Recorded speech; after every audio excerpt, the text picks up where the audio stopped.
বিহু বুলি ক'লেতো আৰু আমাৰ অসমীয়া জাতিৰ আয়ুস ৰেখা ভূপেন দাই কৈয়ে গৈছে। গতিকে বিহু বুলি ক'লে প্ৰতিজন অসমীয়াৰে অন্তৰৰ পৰা আহে যে এইটো আমাৰ জাতীয় উৎসৱ, আনন্দৰে ভৰি পৰে। কিন্তু বিহু বুলি ক'লে এতিয়া আজি যে মই আহিছোঁ, আজি সদৌ অসম ছাত্ৰ সন্থাই অনুষ্ঠিত কৰিছে মুকলি বিহু। এই অনুষ্ঠানত আহি পেলাই মোৰ অনুভৱটো এনেকুৱা লাগিছে যে হয় দেই, সকলোবিলাক মানুহ আহি ইয়াত লগ হৈছে, আজি মুকলি বিহু কৰিছে, আজি গৰু বিহু।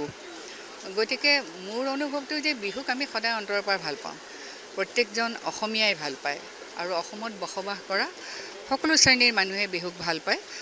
গতিকে অনুভৱ বুলি ক'লে আৰু মোৰ বিহুৰ ওপৰত আৰু বেলেগ ধৰণৰ, আমাৰ বিহু জাতীয় উৎসৱৰ লগতে এইটো কৃষিৰ উৎসৱ, প্ৰধানকৈ আমাৰ কৃষি উৎসৱ।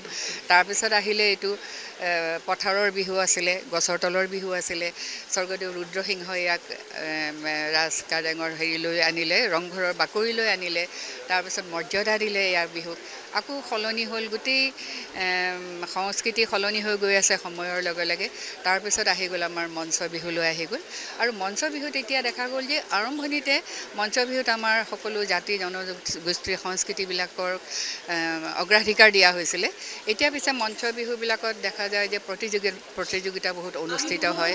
আৰু তাৰ কাৰণে আৰু এটা বস্তু ভাল হৈছে যে তেওঁলোকে যিসকলে যোগ দিয়ে প্ৰতিযোগিতাত, সুন্দৰভাৱে তেওঁলোকে এইবিলাক নিয়ম কানুন কিছুমান বনাই দিলে, সেইবিলাক তেওঁলোকে সুন্দৰভাৱে অনুসৰণ কৰি পেলাই হেৰি কৰে। আৰু তাৰপিছত আৰু এটা মই কওঁ এয়া যে মঞ্চ বিহুৰ আৰু এটা ফল হৈছে যে এতিয়া বৰ্তমান মঞ্চ বিহুবিলাক একক গায়ক গায়িকাৰ অনুষ্ঠানলৈ, মানে সাংস্কৃতিক অনুষ্ঠানলৈ পৰিৱৰ্তিত হোৱা দেখা যায়। গতিকে আমি জানো সংস্কৃতি সলনি হ'বই, তথাপি আমাৰ সংস্কৃতিখিনি আমি ধৰি ৰাখিবৰ চেষ্টা কৰিছোঁ। এতিয়া অসমৰ চুকে কোণে সকলোতে মঞ্চ বিহু হয়। আগতে পথাৰৰ বিহু, খেতিয়কৰ বিহু আছিলে। তেওঁলোকে ধান যেতিয়া চপাব, তাৰপিছত আনন্দ উৎসৱ কৰিবৰ কাৰণে তেওঁলোকে বিহু পাতিছিলে, নাচি গাই এইটো উদযাপন কৰিছিলে। গতিকে সময়ৰ সোঁতত বহুতো সলনি হ'ল, কিন্তু তথাপি বিহু আমাৰ আয়ুস ৰেখা।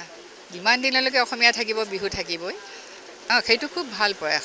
সদৌ অসম ছাত্ৰ সন্থাই যিটো কৰি আছে, প্ৰত্যেক বছৰে পাতি আছে, সেইটো এটা খুব প্ৰশংসনীয় কথা। আৰু মুকলি বিহুটোক ধৰি ৰাখিব লাগে আমাৰ, কাৰণ আমাৰ পৰম্পৰাগত বিহুটো কেনেকুৱা আছিলে, গছৰ তলত পথাৰত।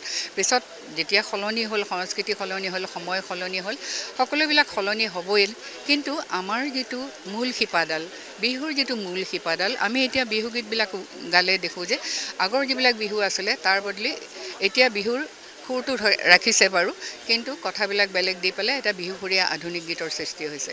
গতিকে কিন্তু তথাপি আমি মূল শিপাডাল ধৰি ৰাখিবলৈ সদায় চেষ্টা কৰিব লাগিব। এতিয়া যেনেকৈ মুকলি বিহু কৰি পেলাই তেওঁলোকে এইটো কৰি আছে, হয়।